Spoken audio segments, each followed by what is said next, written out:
श्रोताओं को मेरा सम्मान, क्योंकि वही है जिसके कारण ये साहित्य बचा हुआ है। मैं लिखूंगा, मैंने कुछ कहा और किसी ने सुना नहीं तो मैंने कुछ कहा ही नहीं। आप पढ़ेंगे तो मैं लेखक हूँ, नहीं पढ़ेंगे तो मैं लेखक नहीं। इसलिए सबसे पहले आपको नमस्कार। दूसरा नमस्कार अपने सभी साथियों की ओर से भारतीय भाषा के सम्मानों की क्या स्थिति हो गई है। भारत की साहित्य अकादमी का सम्मान इस वर्ष घोषित होना था। पत्रकार बैठे थे और अध्यक्ष महोदय घोषणा करने वाले थे कि इस वर्ष के साहित्यकारों को, तभी भारत सरकार की ओर से कोई सूचना आई कि घोषणा रोक दी जाए और साहित्य अकादमी सम्मान की घोषणा रोक दी गई। जूरी का किस कदर अपमान हुआ होगा आप कल्पना कर सकते हैं। साहित्यकारों की जूरी के चुने हुए नामों को रोक दे, जांचेंगे उसको, पहले भेजा जाए सरकार को, सरकार देखेगी। और सरकार ने देखा और महीनों तक वो पुरस्कार रुका रहा। ये साहित्य अकादमी सम्मान की गति हुई। भारतीय ज्ञानपीठ का सम्मान बड़ा चर्चित और बड़ा सम्मान माना जाता रहा है और था, लेकिन वो रामभद्राचार्य को दे दिया।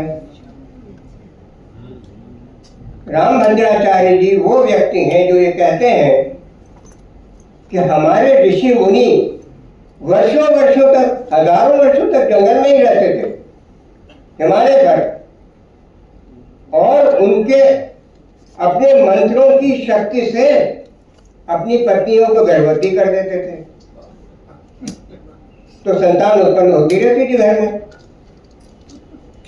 ऐसे रामभद्राचार्य, ऐसे ज्ञानी, ऐसे बड़े महापुरुष, उनको ज्ञानपीठ दे दिया।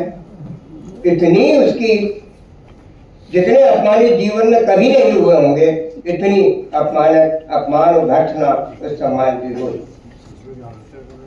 उस सम्मान की कुछ रक्षा करने के लिए ही अगले वर्ष विनोद कुमार शुक्ल को वो सम्मान दिया गया। तो विनोद कुमार शुक्ल भी कुछ ना कुछ अपमानित जरूर हो गए कि ये क्यों ले लिया, ये रामभद्राचार्य क्यों ले लिया आपने। आज भारतीय भाषा परिषद शायद ऐसी संस्थाओं में अकेली संस्था है जिसके लिए मैं गर्व से कह सकता हूं कि आज मेरे लिए ये बहुत बड़े सम्मान, बहुत बड़े गर्व का विषय है कि मैं सम्मान को पुरस्कार प्राप्त कर रहा हूँ। शंभुनाथ जी को तो मैं शिक्षक की तरह मानता हूँ, उनको पढ़कर मैं समृद्ध होता रहा हूँ। आदरणीय कुसुम खेमानी जी को मैं पहचान नहीं पाया आज। ये मेरे अंदर कमी आ गई या उनके अंदर आ गई कि हम पहचान नहीं पाए। लेकिन स्मृति मेरी, हालांकि 88 वर्ष की उम्र चल रही है, स्मृति मेरी अभी कायम है। करीब 25 या 30 वर्ष पहले इनका फोन आया मेरे पास कि नरेश भैया, आप भारतीय भाषा परिषद का काम संभाल लीजिए, आप वागर्थ का संपादन और बाकी का काम। मैंने कहा मैं इस लायक मुझे समझा जा रहा है। 25-30 साल पुरानी बात है और पीछे पड़ी रही बहुत आत्मीयता के साथ में और प्रेम के साथ और आग्रह के साथ। कुंवर नारायण का फोन मेरे पास दिल्ली से आया कि नरेश कलकत्ता चले जाओ। बम्बई से पुष्पा भारती, धर्मवीर भारती की पत्नी का फोन आया कि नरेश भैया आपको बुला रहे हैं, आप जाइए। खैर कुछ कारण थे, मैं नहीं आ पाया, ये नहीं बुला पाए, संभव नहीं हुआ। लेकिन उस निमंत्रण मात्र से मेरा आत्मविश्वास कितना बड़ा हो गया मैं बता नहीं सकता। और आज तो कहने ही क्या है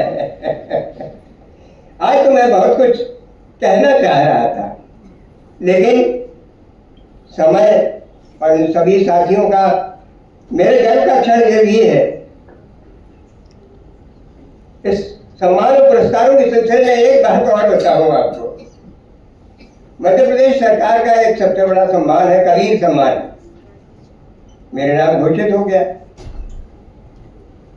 अब मैं वहां के मुख्यमंत्री से लेना नहीं चाहता था, सीधी बात। कई बार तारीफ तय हुई, मैंने कहा मेरी जगह मेरे बिहाफ पर किसी को नाम बताया मैंने, प्रज्ञा रावत को दे दीजिएगा।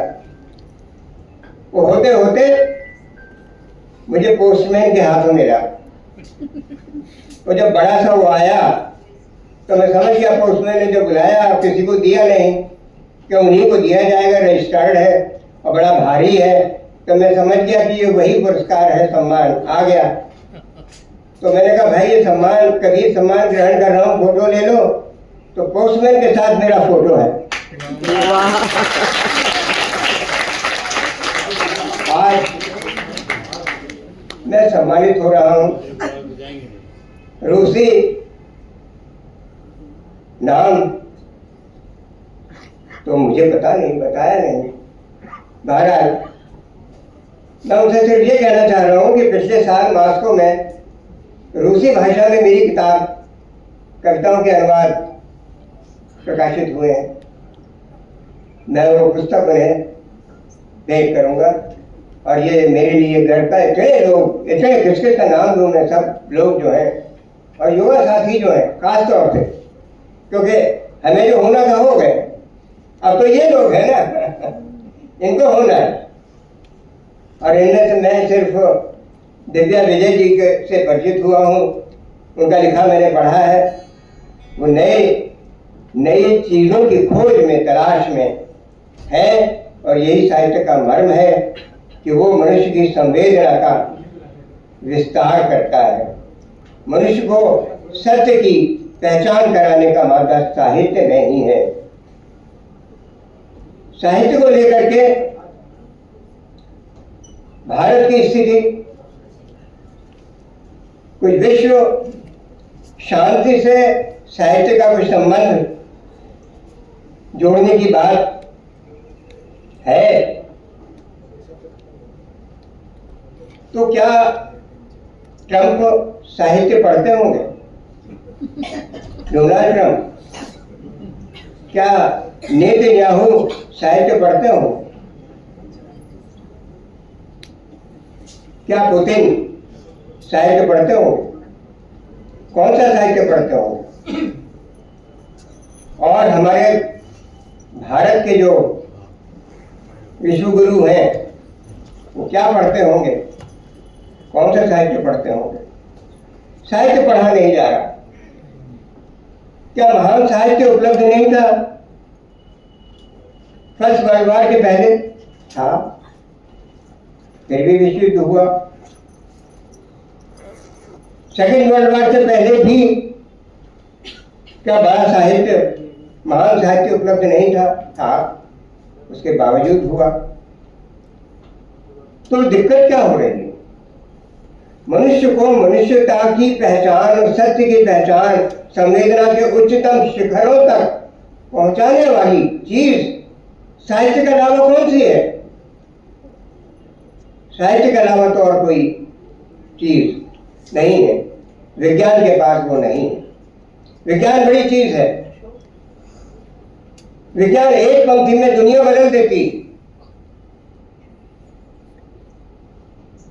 कहने ज्यादा वक्त नहीं ले रहा, मैं बंद करूं क्या? रहा है। अरे अंतरिक्ष तो अनंत समझते थे लोग, फैल रहा है सारी दुनिया में, खलबली में। क्या अंतरिक्ष सीमित है? फैल रहा है और अपनी स्पेस क्रिएट कर रहा है। एक पंक्ति थी, आर्यभट्ट ने भी एक ही पंक्ति कही थी, पृथ्वी भ्रमण करती। अरे पृथ्वी भ्रमण करती, घूमने जाती कहीं? पृथ्वी तो अचला मानी जाती है। वेदों में लिखा जाने कहाँ क्या क्या लिखा हुआ है पृथ्वी के बारे में। एक पंक्ति, और कविता की भी एक पंक्ति वही काम करती है जो विज्ञान की पंक्ति करती है, लेकिन विज्ञान की पंक्ति की तुलना में कविता की पंक्ति के अंदर व्यंजना होती है जो विज्ञान के पास नहीं होती। आज कवियों का, कथा लेखकों का, आलोचकों का सम्मान यहाँ हो रहा है। ये दुनिया का बहुत बड़ा सम्मान है। मैं आप सबके साथ, इन सबको भी जिनके साथ मैं सम्मानित हुआ, मैं नमस्कार करता हूँ।